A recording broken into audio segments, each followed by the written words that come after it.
Hello students, आज मेरा जो वीडियो है इसमें मैं आपको एक 10th का नया टॉपिक स्टार्ट कर रहा हूँ। टेग्नोमेट्री नाम से तो सब लोग परिचित हैं। टेग्नोमेट्री जो कि एक बहुत ही इम्पोर्टेंट टॉपिक है बोर्ड के एग्जाम के लिए। तो टेग्नोमेट्री जिसको कि हिंदी में त्रिकोणमिति कहते हैं, आपके सामने है टेग्नोमेट्री या हिंदी में इसे त्रिकोणमिति कहते हैं।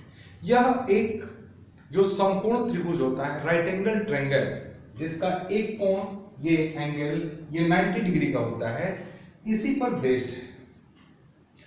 अब मैं यहां पर बात कर रहा हूं तो इस जो ट्रिग्नोमेट्री है ये टोटल 6 कोण के अनुपात में या रेशियो में, 6 एंगल के रेशियो में ये चलता है। Sign, cos, tan, cot, sec, cosec. जो मैंने आपको सीरीज बताया है आप इसी सीरीज में याद करेंगे, उससे आपको आगे आसानी रहेगी। मैं आगे की वीडियो में बताऊंगा कि मैंने क्यों इस तरह से बताया, क्योंकि अक्सर बुक में साइन, कॉस, टेन फिर कोसेक, सेक, कॉट लिखा होता है। फिर आगे की जब हम वैल्यू फाइंड करते हैं 90 degree, 30 degree, 60 degree, 0 degree, 45 degree, तो वहां पे हमें याद करने में प्रॉब्लम होती है। तो यहां पर हमारा जो सीरीज है sign, cos, tan, cot, sec, cosec, ये होगा। ओके, और ये पूरा डिपेंड है जो हमारा राइट एंगल है, संपूर्ण त्रिभुज है ABC, angle B is 90 degree, ये हमारा राइट एंगल है। हमें ध्यान रखना है हमेशा कि 90 डिग्री के सामने की जो साइड होती है, भुजा होती है, वो हाइपोटेन्यूस यानी कर्ण होती है। ओके, और जो 90 अंश बनाने वाली भुजा है वो हमारा परपेंडिकुलर है, और जो नीचे वाली साइड है ये बेस है। तो AC hypotenuse, AB perpendicular and BC base है। इसी पे पूरा डिपेंड करता है हमारा ये ratio sine, cos, tan, cot, sec, cosec का। साइन की वैल्यू, कॉस की वैल्यू, टेन की वैल्यू जो भी है आपके सामने है। और पहली बात यही आप जान लीजिए कि जो साइन की वैल्यू होती है वो कोसेक के अपोजिट होती है। इसका मतलब क्या हुआ कि साइन की वैल्यू हम लिख सकते हैं 1 अपॉन कोसेक थीटा, तो कोसेक की वैल्यू लिख सकते हैं 1 अपॉन साइन थीटा। अब बात थीटा, ये थीटा है, थीटा एक एंगल है जो कुछ भी हो सकता है, जो भी क्वेश्चंस में आपके दिया हुआ है वो कुछ भी हो सकता है। तो थीटा का मतलब यहां मैंने लिखा हुआ है, और ध्यान रखिएगा जब 90 के सामने की साइड हाइपोटेन्यूस कर्ण हो सकती है तो थीटा के जो सामने की साइड है वो लंब यानी परपेंडिकुलर होता है। तो AB इज ए परपेंडिकुलर, या उसी को हिंदी में हम लंब कहते हैं। थीटा के सामने हमेशा आपको लंब मिलेगा। अगर थीटा हम A लेंगे तो A के साइड में, A के सामने BC हमारा परपेंडिकुलर हो जाएगा और AB तब बेस हो जाएगा। मेरी बात को ध्यान से सुनिएगा यहाँ, क्योंकि यहीं से क्वेश्चंस आपको डिस्टर्ब करना शुरू करते हैं। तो थीटा अगर हम A लेंगे तो इसके सामने की साइड हमारा परपेंडिकुलर होगा, और थीटा अगर हम यहाँ C लेते हैं तो इसके सामने ये AB ये परपेंडिकुलर होगा। ठीक है, तो अब पहले हम ये जान लें कि साइन का अपोजिट कोसेक, तो कोसेक का अपोजिट साइन, कॉस का अपोजिट सेक, तो सेक का अपोजिट कॉस। हम कॉस को लिख सकते हैं 1 अपॉन सेक थीटा, तो सेक को लिख सकते हैं 1 अपॉन कॉस थीटा। हम टैन को लिख सकते हैं, क्योंकि टैन और कॉट आपस में अपोजिट हैं, तो टैन को लिख सकते हैं 1 अपॉन कॉट थीटा, कॉट को लिख सकते हैं 1 अपॉन टेन थीटा। ये हमारा रेशियो। इससे हमें सुविधा क्या होगी वो भी आपको दिखा रहा हूं। सबसे पहली बात कि जो भी वैल्यू होती है टेग्नोमेट्री में वो मैंने लिखा हुआ है। हिंदी के लोग जान लें, हिंदी वाले स्टूडेंट्स, कि इसे लाल बटे काका के नाम से जानते हैं।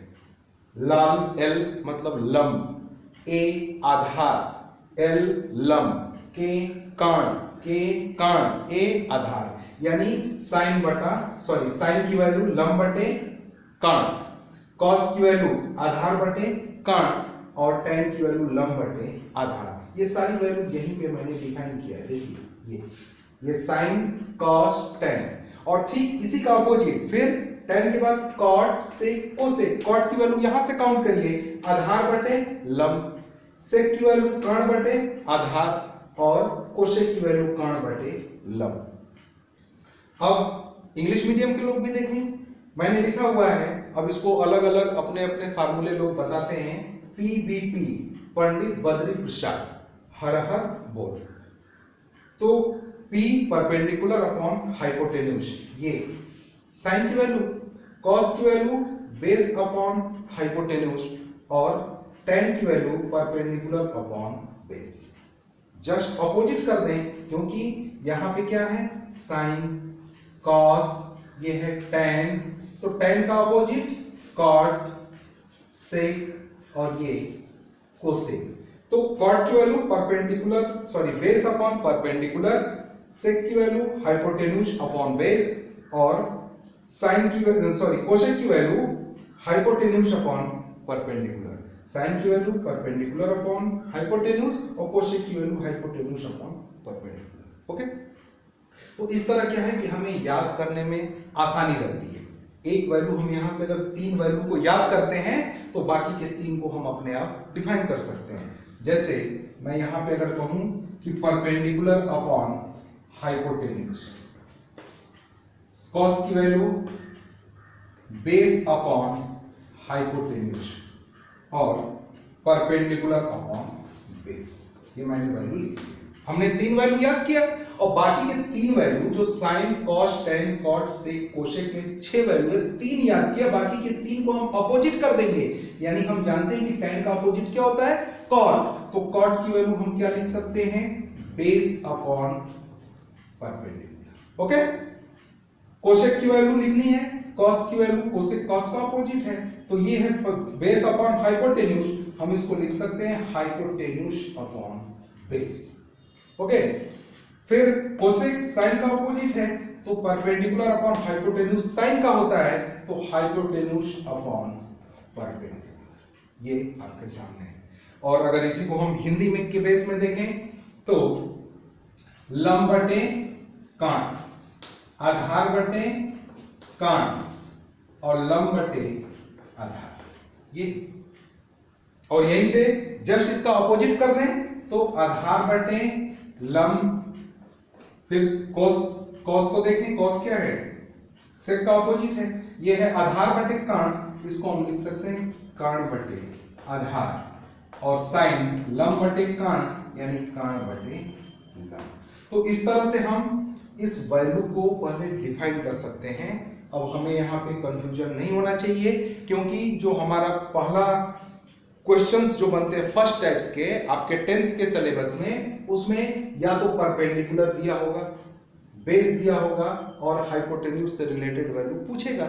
हो सकता है कि साइन की वैल्यू दिया हो, तो साइन की वैल्यू हम जानते हैं कि परपेंडिकुलर अपॉन हाइपोटेन्यूज है, और कॉस की पूछेगा तो कॉस की वैल्यू क्या है बेस अपॉन हाइपोटेन्यूज, तो बेस तो हमें नहीं पता है ना, तो बेस तो हमें सॉल्व करना पड़ेगा, निकालना पड़ेगा। तो फिर इसके लिए पाइथागोरस का जो हमारा थियरम है, प्रमेय है, ये AC square equals to AB square perpendicular का square plus base means BC का स्क्वायर, इसकी जरूरत पड़ती है, बिना इसके हम इसको सॉल्व नहीं कर सकते।